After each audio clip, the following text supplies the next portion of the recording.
The morning mist hung heavy over the Seine, obscuring the river's curves as it wound through the Frankish heartland. For generations, the people of Paris had watched these waters bring trade, sustenance, and occasionally foreign dignitaries to their island city. But on that November morning in 885, the mist concealed something altogether different. Hundreds of dragon-headed prows, cutting silently through the fog, carrying warriors whose reputation had spread across Europe like a fever. When the mist finally lifted, revealing a flotilla of nearly 700 Norse ships stretching along the river as far as the eye could see, the Franks realized their greatest fear had materialized. Paris, the jewel of the Frankish kingdom, once thought untouchable due to its island position and strategic bridges, now faced the most formidable Viking force ever assembled in Western Europe. Before we begin this journey into the Viking Age, tell me in the comments, where are you watching from? It's always fascinating to see our community of history lovers spread across the world. And if you're new here, don't forget to subscribe and enable notifications. Every subscription helps us keep exploring the real stories behind the legends. Now, let's begin. The late 9th century was a time of fracture and uncertainty across the Carolingian Empire. The magnificent realm constructed by Charlemagne had begun to splinter under his grandsons, divided by the Treaty of Verdun in 843. The western portion, which would eventually become France, was ruled by the increasingly powerless Charles the Fat, who inherited a kingdom beset by internal rivalries between noble families and external threats that grew more pressing with each passing year. Paris itself was a far cry from the sprawling metropolis it would later become. A fortified settlement centered on the Ile de la Cité, an island in the Seine, connected to both banks by two wooden bridges that controlled river traffic and commerce.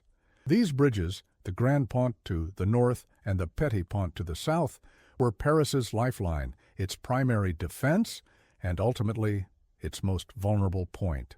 The Frankish world was deeply Christian by the 9th century. Monasteries dotted the landscape, serving not only as centers of prayer and learning, but also as repositories of wealth. Churches gleamed with gold crucifixes and jeweled reliquaries, housing saints' remains. The economy remained primarily agricultural, though towns like Paris had grown in importance as administrative and commercial centers. Literacy was largely confined to the clergy, while the warrior aristocracy maintained order through a complex system of oaths and obligations. This was a society that understood violence. The Franks had built their kingdom through conquest, but they were unprepared for the particular brand of warfare that would soon arrive from the north. Far to the north, across the cold waters of the North Sea, lay Scandinavia, a land of fjords, forests, and long winter nights. The people who inhabited this harsh landscape had developed a culture uniquely adapted to their environment. Norse society was organized around family units and local chieftains, with power constantly negotiated through assemblies called things. Their religious world centered on gods who embodied the forces of nature and war. Odin, the wandering seeker of wisdom; Thor, the thundering protector; Freyr, the bringer of fertility and prosperity. Unlike the hierarchical structure of the Christian Church, Norse religious practice was deeply integrated into daily life, with rituals performed not in grand cathedrals, but in sacred groves beside water, or within the Long Hall. The Scandinavian landscape offered limited agricultural opportunities. The short growing season and rocky soil meant that wealth and status often depended on other means: trade, craftsmanship, and increasingly, expeditions abroad. The sagas tell us of men seeking honor through feats of courage, of younger sons who could not inherit land looking to make their fortune elsewhere, of ambitious chieftains gathering followers by promising adventure and riches. What made these northern ambitions particularly dangerous to the rest of Europe was the unparalleled maritime technology the Norse had developed. The longship represents one of history's perfect marriages of form and function. Constructed using the clinker-built method, where overlapping wooden planks were riveted together, these vessels combined remarkable strength with astonishing flexibility. A typical longship might stretch 20 to 30 meters in length, yet require a depth of only 1 meter of water, a feature that would prove devastating to communities that had previously considered themselves safe behind shallow rivers or tidal marshes. Powered by both sail and oars, Norse ships could maintain impressive speeds and, crucially, did not depend on favorable winds to maneuver. Archaeological findings from Gokstad and Oseberg reveal vessels of breathtaking craftsmanship, their prows often carved into snarling beasts designed to strike fear into enemies and ward off malevolent spirits. The weapons carried aboard these ships reflected a warrior culture that prized individual combat skill. The typical Norse fighter wielded an iron-edged spear as his primary weapon, with a single-edged sword for close quarters and a round shield rimmed with iron. Some wore mail shirts, though these were expensive and reserved for chieftains or particularly successful warriors. More common was the simple iron helmet, not the horned headdress of popular imagination, but a practical protection with a nose guard. The efficacy of their arms lay not in technological superiority, but in the ferocity with which they were employed. The Franks, who prided themselves on their own martial traditions, would soon discover that the Northmen fought with an almost religious intensity. By the 880s, the Vikings were no strangers to Francia. For nearly a century, Scandinavian raiders had struck along the coast and up navigable rivers, targeting monasteries and towns from Frisia to Aquitaine. The Frankish response had been inconsistent at best, sometimes buying peace with silver, sometimes mounting resistance, but never developing a comprehensive strategy to address the threat. The raids had gradually evolved into something more permanent, with Norse warbands establishing winter camps and effectively controlling territories along the Loire and Seine. Yet the attack of 885 represented something altogether different in scale and ambition. The massive fleet that appeared before Paris that November was led by Sigfrid and Sinrik, chieftains who commanded not merely a raiding party, but an army capable of sustained operations. According to contemporary accounts, particularly those of Abbo of Saint-Germain-des-Prés, who witnessed the events, the Vikings demanded passage upriver and tribute from Count Odo, who had been left in charge of the city's defense. When their demands were refused, they prepared for what would become one of the most protracted and consequential sieges of the early medieval period. The Parisians had received some warning of the approaching force, enough time for Count Odo and Bishop Goslin to strengthen the city's defenses and stock provisions. The island city's natural position offered advantages, but everything depended on controlling the two bridges. The Vikings quickly recognized this and focused their initial assault on the Grand Pont and its defensive tower. What followed was a clash not only of armies, but of fundamentally different approaches to warfare. The attack began at dawn on November 26, 885. From their ships, the Vikings launched a barrage of arrows, spears, and stones against the defenders on the bridge tower. When this failed to dislodge the Franks, they attempted a direct assault, rushing forward with shields locked together. According to Abbo, Bishop Goslin himself stood among the defenders, wielding a bow with surprising skill for a churchman, at one point felling a Viking who had been taunting the Parisians. The Northmen brought forward covered battering rams, but the defenders poured heated oil and wax onto the attackers, setting their shields and even their hair ablaze. For the people of Paris, the sight of hundreds of ships filling the Seine as far as the eye could see represented an existential shock.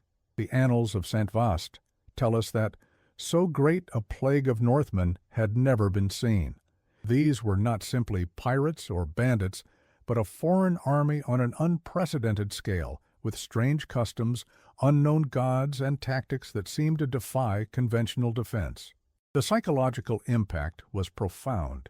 Here was a force that had traversed the supposedly protective barrier of the Seine, that could appear without warning from the mist, that fought with an almost inhuman disregard for danger. For the Vikings, the heavily fortified island city presented a challenge unlike the monasteries and undefended towns they had previously targeted. They were accustomed to swift raids rather than protracted sieges. Yet they adapted quickly, constructing siege engines and attempting to divert the river to strand the defenders. When direct assault failed, they settled in for a longer campaign, establishing camps on both banks of the Seine. What had begun as a raid transformed into an occupation. The immediate consequence of the Vikings' arrival was the transformation of Paris into a frontline fortress. The population endured months of siege, facing not only the threat of Viking attacks, but also disease and dwindling supplies. Contemporary accounts speak of heroic sorties led by Count Odo, who at one point broke through the Viking lines to seek reinforcements and returned to rally the defenders. Smaller settlements around Paris were abandoned as people fled inland or sought shelter behind the city walls. The Viking presence disrupted trade along the Seine, cutting off supplies and communication. In February 886, the Seine flooded, sweeping away the smaller of the two bridges, the Petit Pont. The defenders stationed in the tower on the left bank were suddenly isolated, and though they fought bravely, they were overwhelmed. According to Abbo, the Vikings beheaded their prisoners in view of the city, a calculated act of psychological warfare that underscored the cultural chasm between the two sides. For the Christian Franks, such treatment of prisoners was not merely cruel but sacrilegious, an offense against God that demanded response. The broader Frankish realm reacted slowly to Paris's plight. Emperor Charles the Fat was occupied with matters in Italy and did not arrive with an imperial army until October 886, nearly a year after the siege began. By then, the situation had reached a critical point. Yet rather than engaging the Viking force in battle, Charles opted for a familiar but increasingly criticized strategy.